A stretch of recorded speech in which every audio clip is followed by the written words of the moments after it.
Welcome to Strip Cover Lit, the biggest books, the bestest looks, and all the charm it ever took. I'm Adrian Fort.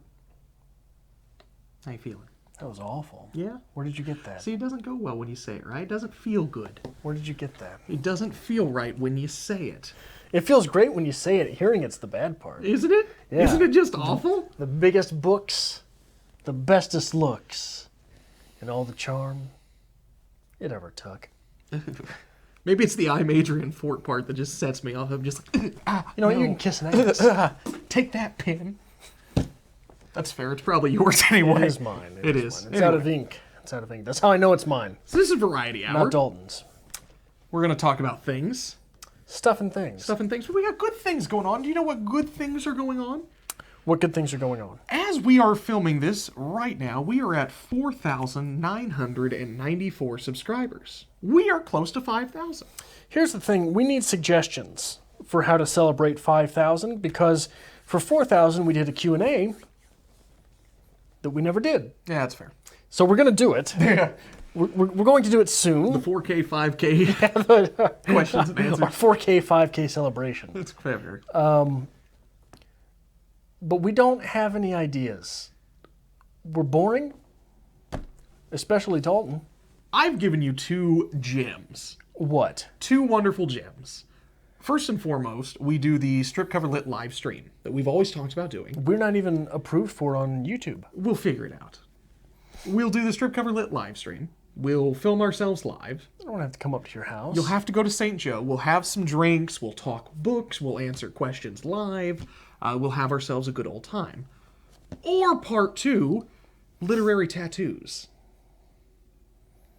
That sounds like a terrible idea. You don't get to 5,000 subscribers often.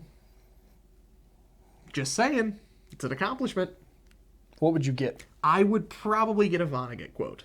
What Vonnegut quote? I would either get So It Goes or Everything Was Beautiful and Nothing Hurt.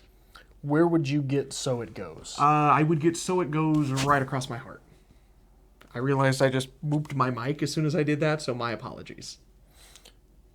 I don't know where I would get Everything Was Beautiful and Nothing Hurt. Yeah. Like, I guess you'd have to get it up your side, and that would be just awful. You'd get that on your ass. Maybe. Everything was beautiful and nothing hurt. It's beautiful. Everyone will enjoy it. But I feel like if we could talk to someone, say, hey, this is what we're doing, may we film, even with just the cell phone like we do with Bantam, can we film this process? It'll be fun. I think I'd be about it. What would you get? Why did you say that like that? That's a good question. What would you get? No, say it like you said it. What would you get? I'd either get a Hemingway quote. Okay. Or I would get a bluebird with a cigar in his mouth and his wing over bottle of whiskey. Oh, that's brilliant. I was really hoping you get like a 1950s like pin-up style model, but with Emily Dickinson's face. I feel like you'd be all about that. Or like those old sailor tattoos with mom in the heart. Just Emily. Emily or... Don't put ED on. Yeah, no. Don't go ED, that route. Don't get Dickinson in there. Him. But 10,000 tattoos, or 10,000 tattoos, 10,000 subscribers will have to go get the Raccoon of Destiny tattooed. I would be about that. I'd rock a Raccoon of Destiny. Yeah, that'd be fun. In a heartbeat. Yeah. That should be the new logo for Strip Cover Lit. Who cares about the book that looks really professional and nice? Let's just go the Raccoon of Destiny. So I'm done now. We need someone who's really good with Photoshop. Okay. So we can find a picture of a raccoon and make like a photorealistic Raccoon of Destiny. I'd be about that. Did you ever play with Photoshop much? A little bit. Okay. When I was a research assistant in college. When I was in high school, I took a lot of computer science classes. Yeah. I thought that might be something I'd want to go into. Realized it's way too boring. I can't do it. But I had to play with Photoshop a lot. Instead, you answer phones for a living. Instead, I answer phones for a living. It's pretty much the same thing, except I don't have to do any of the tech work. Yeah. When something breaks, I'm just like, well, I can't fix this. I guess I'll wait 6 days for IT to come in. Yeah. It's okay. So how far did you get with Photoshop? I dabbled a little bit. Like, I can manage my way around it. But, like, as soon as you realize you have any skill with Photoshop, you will completely waste it just making stupid things. And that's all I ever did with it. And then like I've gotten away from it now, and like it's a completely different beast now. I don't even want to learn. I don't want to tackle it. It's beyond me. It's dense. I've reached that age where technology confuses me, and instead of being like, I can figure this out, it's no big deal, I'm like, nope, that ship sailed. How old are you? I am 28. I was there at like 19. Yeah? Yeah. Yeah, everything's just been like Windows 95 for you. It's been downhill since then. I've always imagined like the day you actually get a computer with internet in here, it's just going to be like DOS.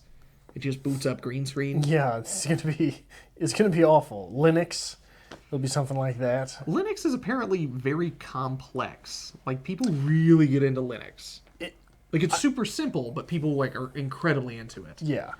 Remember that's what Hastings ran on? Hastings ran off the InfoWiz, the Info Wizard. But it was Linux. Was it a Linux? Linux system, yeah. Oh my God, it was so bad. I only know that because some kid that was a computer whiz worked there at the same time I did and was tasked with all the stupid stuff I was and told me that. And I remember if you wanted to search the system for a book, you would pull up the list and say you found it. It was Hunger Games. Do you remember how you would select Hunger Games? I don't. You would hit the escape key. Really? Yes. I don't recall the system you were using. I know that like you had to enter, because like it was all text-based systems. And you had to actually like enter in what you're looking for with like asterisks, because you had to have like search keys. And like code 50 was a mass market paperback, 51 was a hardback, 55 was a large like paperback, and like 92 was a movie. And then there were like 91 other codes that no one knew what they were, but sometimes they'd pop up and you'd have to go investigate. I loved that job. I don't know why you didn't like it. I was stuck on register. When I first started, I had to work the register for like 4 or 5 months.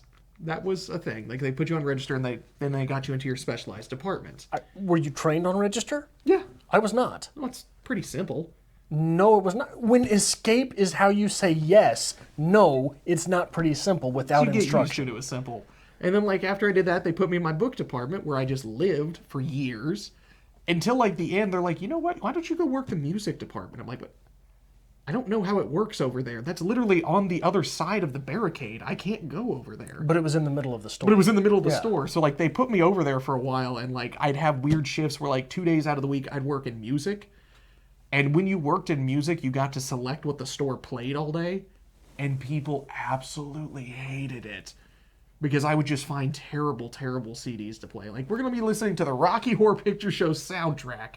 Nothing but, like, EDM techno music. And a random Christmas album because I found it behind the player. I was okay with that. Yeah. But do you remember what they always played at the end of the night? I know it was something in particular. Hit the Dusty Road or something? At 10:55 p.m. every single night, you would have to put in the CD that sometimes would work, and they would play Happy Trails. Happy Trails. And at 5 minutes, 3 minutes, 1 minute, they would say, you've got 1 minute to get the hell out of the store. It's the best idea ever if you're closing a store. Because as soon as Happy Trails hit, all the people who were nesting in the book department because they had nowhere else to be would get up and like begrudgingly leave. So you'd have 5 minutes to clean their mess up. It was a great job. It was awful. Okay. Not being trained on the register and having to run it. And then I was always the guy that got... Because they do this stupid game where it was who has to clean the cigarette butts out outside. And the minute someone asked that, you had to touch your nose. And that meant it wasn't you. And I didn't care to play their stupid games. So the minute they asked the question, I would just go and grab the mop, grab the broom, and then I had to clean the bathrooms all the time. Yeah. I was not invested. And at the time, I was working a day job. I was working a manual labor job, and that was my third job. Yeah. And I worked there for a month. I got paid for a week. That was my first, like, actual job that I ever really had and kept. Yeah. Like, I worked at a coffee shop in high school, and I worked at Walmart the summer before I moved to St. Joe.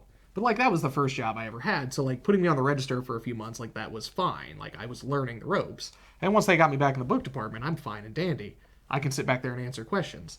But it never fails. And, like, if you've ever worked at a bookstore, you know this problem. People will come in and they're like, I'm looking for this book I saw on the television. Where is it? It's blue. It's blue. And they were talking about it on the television. I'm like, I have no idea what you're talking about.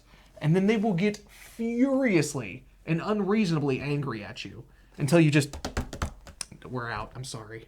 Would you like to place an order? It's the best way to get around it. Yeah. So, I don't know. But I enjoyed the work. I wish we still had a bookstore in St. Joe. Yeah, bookstores would be nice. Yeah. The Hastings became an Entertain Mart, which is, it's like Hastings, but they took about 75% of the product out, and there's just nothing there. It's like a knockoff of Vintage Stock. Okay. So it's the same parent company, and apparently Vintage Stock is reserved for smaller, like, area stores, like the smaller physical stores, and this Entertain Mart is for bigger stores. Okay. Like Hastings size. However, they have less product than what's in a Vintage Stock spread out in the Hastings building. It's awful. There's nothing there, and it's just bad.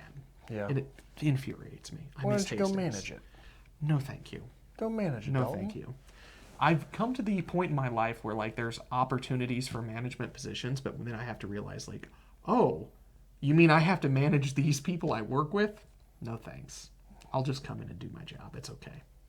All right. You'll never know the joys of management. I worked management for a hot minute. I don't want to know them again. No, thank you. No, thank you. Don't you wish you could just come in and, like, go about your day at your job and have no responsibility for it whatsoever? Sometimes. It's just not Adrian's problem. Sometimes. But I don't know. I'm never the not my problem guy. I see a problem, I want an answer. Yeah. Right? I think that's part of the difference between us. I've got to the point where I see a problem and I want an answer, and I've just come to peace the fact that nobody here can give me the answer. You see a problem, you want an answer from someone else. Okay. Right? Okay. Well, tell me I'm wrong. I mean, somebody has to know the answer. That's fair. You're not going to figure it out. No, I'm not getting paid to figure We it are out. going to acquire the answer. Like, I am wholeheartedly comfortable with the job I have right now. Like, I know I could just go down the street to Target and make more money. So, like, you work with my schedule, you give me my days off when I need them, that's cool, but, like, I have no investment here whatsoever. Right? Yeah. And it's just mindless. I'm on That's a autopilot. rough place to be. It's not bad. It's serving its purpose. I originally did it so I could get out of the prison. Got out of prison. I originally did it so I could, I go back to school. And Yeah. it serves its purpose for the time being. But, like, they keep talking about, like, where do you see yourself in this company? I'm like, not. Yeah. No thanks. Like, that's cool. I'm fine. I'll see you tomorrow, but I'm good. Have a great day. But, yeah, it's all right. Yeah. Is what it is. Anyway, how's your week been? Busted out my shorts at gym last night. Oh, yeah. I went to the gym and I was doing what's called kettle swings. Squatted down and busted out my shorts. I'm too fat. Yeah. Too fat. Yeah, I'm so sorry. So, like, did you continue with the workout, or did you just awkwardly leave the gym? I finished what I had to do and then awkwardly left the gym. That's fair. That's fair. I'm not really sure how what the procedure is for that. Like, if your shorts explode at the gym, do you just go on with life? I don't know how that works. I imagine they expect you to leave. It's fair. The only gym I was ever a member of was a 24-hour gym, and I was working overnight, so I would only ever go in at like 3 o'clock in the morning when there was no one there. Yeah. Much better that way. I go at 5 in the morning, which is when they open, but I'm going to bed at that time, That's fair. Or it's right before I go to It's bed. not crazy busy at that point in time. I'm sure it picks up by the time you're leaving, though. So the thing is, though, when you're there at that time, the only other people that are there at that time, that's what they do. Fair. You know what I mean? If you're at the gym at 5 in the morning, the gym is what you do. That's fair. So it and that has its perks. You know what I mean? I remember we were going specifically. I used to go with a friend, and it was usually just him and I. But every now and then there'd be like the weird straggler who was still there. I'm like, why are you here at 4? Don't you have somewhere to be? Are you just sleeping in here? But most of the time it was just him and I, and we just do whatever we want, which was nice. But, I don't know. What did you do in the gym? What did I do in the gym? We would get on the treadmill because apparently elevating heart rate is a good thing before you start working out. And then we'd usually go over to the free weight section. He was big into making his arms as inhumanly big as possible. So a lot of free weights, a lot of bench press. And then, like, I would, like, meander away because, like, I'm tired of this and go play with all the devices, like the rowing machine and, like, all that good jazz. And, yeah, I did my first pull-up in that gym. I was so proud of myself. All throughout high school, I could never do a pull-up. I have the upper body strength of a toddler. And, like, I did my first pull-up at that point. I'm like, we're good here. I never have to come back. Time to leave. It's time to hit the dusty trail. Happy Trail started playing. I was out the door. I was okay. It was a different point in my life. I worked out at a gym one time that had a rope machine. Yeah? Yeah. There was a little bench, like most of those machines where you sit on, you know. And then there was this, it looked like a hangman, and there was a rope that came down, but the rope was on loop. So you would just pull like you were climbing a rope for stories and stories. Towards the end of my gym career, they got in a Jacob's ladder. Are you familiar with that one? No. It is basically, it looks like a wooden ladder, and it's kind of on like an incline like this, and your momentum is what pulls the ladder, and it just revolves. Huh. And like, it is a dastardly workout.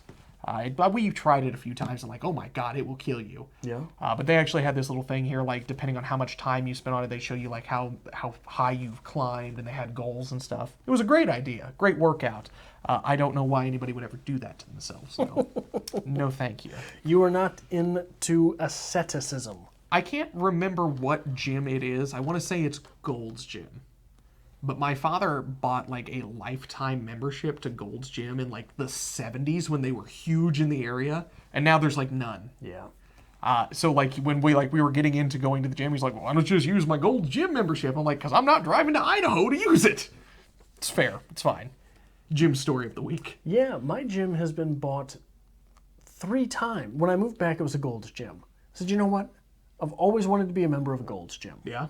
So that was the one investment I made in myself, was Gold's Gym. Then they went to, oh gosh. I think that's their marketing strategy. Is they open up long enough for everybody to become Gold's Gym members, and they're like, eh. Yeah, it might be. And then they were bought by, god dang it. Do you remember, you've seen Fight Club, right? Yes. Do you remember Meatloaf, when they meet Meatloaf and he's wearing the gym shirt? Whatever gym shirt it was that he was wearing, I can't remember. It doesn't matter. It was that gym for like 3 months, and now it's a Genesis. Yeah. I hate Genesis. Genesis Health Club. They text me. Yeah. They call me. We have a Genesis in St. Joe now, and it is massive. It is like warehouse size. I don't know what's in there. I assume nothing. Because I can't afford the membership. They don't make improvements on anything, I'll tell you that much. Really? Like, the one we have is gorgeous. Absolutely gorgeous. But no. Where is it? Mid-belt. It's... Do you know where Cirilla's is? On the belt? Of course. Right behind it. What used to be there? Nothing. It was just lotted area and like this. They built it? Oh god, yes. And like it is warehouse size. It's 2 stories tall. It is massive. Wow. And it's like a whole health fitness center that I'm never going to see the inside of, and I'm okay with that. Wasn't that where the theater was? No, the theater was all the way at the top of the north belt. The old theater was closer to mid belt. No one knows what we're talking about right now. No, and that's fine. But yeah, it was a thing, and then it wasn't, and gym stuff, I just don't care. It's not my thing. You need to get back in shape. I do. You breathe heavy. I do breathe heavy, but I've always breathed heavy, and I've always, like, walked fast. Like, people point out how fast I walk, and it's weird. And, like, my heart rate's usually pretty high. Always has been. I don't think that's a good thing. No. But whatever, it's always been that way. I've got a good friend of mine who actually is, like, a personal trainer. It's what he does for a living. And he works at, like, multiple different gyms. He has contracts with them. And that man terrifies me. Because, like, when I see him, he always comes over and, like, hugs me and picks me up and, like, rocks me back and forth. And, like, I'm 6 foot tall and, like, 220 pounds. I'm not a tiny person. But he just dwarfs over me. And he has a huge beard. Always wears tank tops, I assume because his arms won't fit in sleeves. That's what he does. I don't want to be that. No, you don't get to just be that. If I get a gym membership one day, I'm just going to walk in and then I'm going to walk out, like, stacked, and I don't want this in my life. No, you're not. I am. That's the way it's going to work. That's one thing I absolutely hate about... There's so many people like that. Yeah. That think, well, the minute I start working out, I'm going to look like Arnold Schwarzenegger. No! no. Do you know how long it took Arnold Schwarzenegger to look like Arnold Schwarzenegger? 2 days. Doing everything 2 days. correctly? 2 days. No, I'm the exact opposite of person. I will go to the gym and then go home and be like, why the hell do I still look like this? This is bullshit. I've been doing this for 30 minutes. I'm furious. I demand my refund. I ran an entire mile and a half. You know how many calories I must have burned? Oh, I did not run a mile and a half. So the little neighbor kid next door to me, he mows my lawn from time to time. I was sitting out on my deck and he came over. He's like, hey, I just had my first track meet. I ran the mile. And he shot some time at me. It was like 6 minutes or like 5 minutes and like 45 seconds. I'm like, holy shit, that's amazing. He's like, yeah, I got last. I'm like, I don't understand how this works. Like, how fast, how many miles per hour do people go? I don't understand any of this. I can't imagine 6 minutes would have gotten him last in the mile. It was something along those lines. He's a younger kid as well, which like really threw me off. Because like I remember we used to do the mile when I was in school. I walked the whole thing. So like I'm not running this. Thanks. I will see you back at the school when I finish. I was the kid who got presidential on all of the fitness tests except for the V-sit. Is that where you sit and... That's the only one I could ever like pass wholeheartedly. I was lapping kids in the mile, which is incredibly difficult because there's 4 laps in the mile. Yep. So to lap a kid, you got to be moving much faster. I would do pull-ups for days. I could do push-ups. I could do the sit-ups. Got to that V-sit. Did not run the mile. I would walk it. I can't do a pull-up to save my life. The push-ups and the sit-ups were like iffy. Like I could get the sit-ups, no problem. Push-ups, But when it came to the like, they call it sit and reach when I was in school. Yeah. And like, dude, I can kill it. I am incredibly flexible. So like, that was never a problem for me. Do you think you still are? I would say not as flexible, but still pretty flexible. I love the thought process that took me a unraveled there. I would say not as much. Not as much. But no, it was always the thing. Like I don't understand how people can do pull-ups, but like we got into the gym, we were getting into shape, and like I did one. I'm like, I did it. And like we had to start with like the assisted pull-up. Have you seen those where like they have the machine and like it assists a little bit? Like we finally got away from that. I'm like, I did one. It only took me 22 years. Okay, so how are your hands? How are your hands? I don't remember. Because you did this. This isn't a pull-up. This is a chin-up. This chin, I don't know the difference. If you might not be able to do a pull-up if you could do a chin-up. Don't tell me this. I've lived with it for so long. Pull-ups are much harder. Don't take this from me. Much harder. Don't take this from Especially me. depending on your hand placement. Yeah. Oh, God. Maybe it's all hand placement then. I'm like trying to do it like this. I don't understand any of it. No, this is anything with a chin-up is much easier. Yeah. I don't know. It's never been a thing for me. And it's really bizarre because like my family is incredibly athletic. Like I'm not sure why I exist in my family because I'm like I'm the one. It's like, oh yeah, he does that thing on the YouTube, and like everybody else is gonna go play softball tonight. You have fun. I used to show up to softball just to drink beer and cheer them on. Like Yeah. I was the audience. You were the coach? I was the coach. When we had the company softball team at the when I worked at the prison, that's what I did. I showed up for moral support because I'm sure as hell not playing. You were an athletic supporter. I'm an athletic supporter. You're welcome. Feel good about that one? I had to get you to say it at some point in our fair. time That's fair. together. I do know at one point, because like I play softball fairly well. I grew up doing it. Is that correct? I grew up doing it. It sounded weird when I said it. I might be having a stroke. Thank you. Anyway, no, I play softball quite well. Got nicotine on my hand now. Sorry. So we go to this company softball thing, and like everybody's playing, and like at one point they finally like convinced me to go in the outfield, and like I'm not wearing shoes. So I'm just standing in the outfield and like Picking flowers. no, the ball's coming like right towards me, and everybody's staring like running towards my direction. I'm like just watching it, and like I just watch it hit the ground. I'm like, guess I'll pick this up now and throw it. Did you guys want this? But like if I actually applied myself, there was at one point like they decided to like make me like I was playing catcher for some reason. I'm like yeah, I can do that. Because no one else wanted to get hit in the balls. I still didn't wear shoes, so it's fine. Shoot, did you wear a cup at least? No. As the catcher? It was an underhand, slow-pitch softball. It's Yeah, fine. until it makes contact with someone's bat and it bounces off the plate No, into your gonads. I literally stood there like this, no shoes, just waiting for the ball. It's fine. Cigarette. You're Most going to times. throw it? We tried to play intramural soccer once, like 3-on-3 soccer, and like that's never happening again because it just became an argument after 5 minutes of who got to be goalie because they needed to smoke. That's about as far as my athleticism goes. I'm okay with that. Anyway, you got 3 minutes. New subject. Nothing? Don't interrupt me. I'm thinking. You're breathing heavy. I always breathe heavy. I got nothing. No, it's fair. What did you do this week? What did I do? I really didn't do much of anything this week. I don't know if allergies hit me, but like about midweek, I was just leveled. Like I just didn't do a thing. I'm producing a new series for Bantam. Yeah.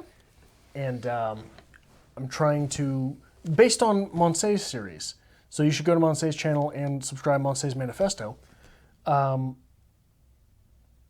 Trying to restart myself. Okay. I've fallen into, I am not as productive as I once was, which is painful to have to admit. Okay. And I'm taking baseline right now. And my work week absolutely smothers me. Yeah. Yeah. So you take baseline and you say, okay, what are you doing? Like you've got all these goals. What is it that you do on a weekly basis? Just look at it. During the work week, I don't do anything really. It's hard. You know? And it shouldn't be. Work's just 8 hours a day. You've got 16 other hours. Say you sleep, even if you sleep 8 of them, you've got 8 other hours, 5 days a week. That's another 40 hours. What am I doing with those 40 hours? I don't know. You know? I mean, I think I'm going camping next week. Do you want to go camping? No. It might be good for you. No. Productivity. Productivity how? I don't know. Going camping. I don't know. I'll teach you how to make a fire. Don't let anyone have to see you again. Okay, it's fine. I offered. It'll still stand. You did offer. It'll still stand. You offer a lot. I'll be back next week with good old camping stories. Good. You better, I hope you have set something on fire. I usually do. I was camping once and somebody threw a can of Axe body spray into the campfire thinking that was going to be funny. And I was fishing like a good ways away from the campsite. And I turn around to an explosion and get to the campsite and like all the tents are just like burning. Little holes were burning through all of them. Yeah. Bad ideas. Someone, lucky no one died. That's fair. That can send a piece of shrapnel straight through you. That's why I don't camp with those people anymore. Jesus Christ. Anyway. Whose bad idea was that? It was somebody, this was years and years ago, like high school. I don't even associate with that person anymore, so. Good. Yeah. Anyway, this was Variety Hour. Send us out. Okay. If you like this kind of thing, make sure you hit the subscribe button down below. Give this video a like as well. And if you'd like to help us create more great content like this and our literary reviews on Strip Cover Lit, there's a link as always to our Patreon to be found in the description below. This was the Variety Hour, where we had What? the biggest books. I'm Adrian Fort.